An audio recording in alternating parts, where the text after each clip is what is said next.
Napadayawan kinay ti insentibo dagiti gold and bronze medalist nga atleta iti archery ken 400-meter run at taga Sarat, Ilocos Norte. Bigbigen ti munisipyo at dagiti atleta ani Albert Brian Kirob ken ni Arwin Palafox Jr. ket Banwar. Kalpasan na ti panakagunod da ibalitok ken bronze a medalya. Na iya pasarag kay solusyon adang TED commendation ti dagiti nadakamat na atleta iti oneg ti Sangguniang Bayan ken mismo ani Committee on Education Sports Chairperson Mayor-elect Ralph Conrad Medrano tinangiyawat kadagitoy.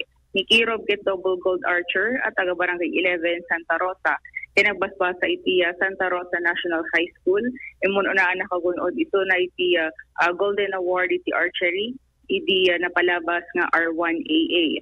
Nakawat ito na iti sumutotal na 50,000 pesos tas taga 25,000 pesos iti kada medalya.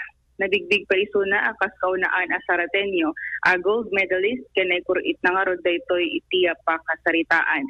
Irinto ani Palafox ket agbasbasamet iti Sarat Central School imon una nakugunod daytoy iti balitok a medalya iti R1AA ken nakagunod med ti bronze a medalya iti kalkalpaslaeng a palarong pambansa iti 400-meter run. Nakawat nga rod iso na med ti insentibo 15,000 pesos.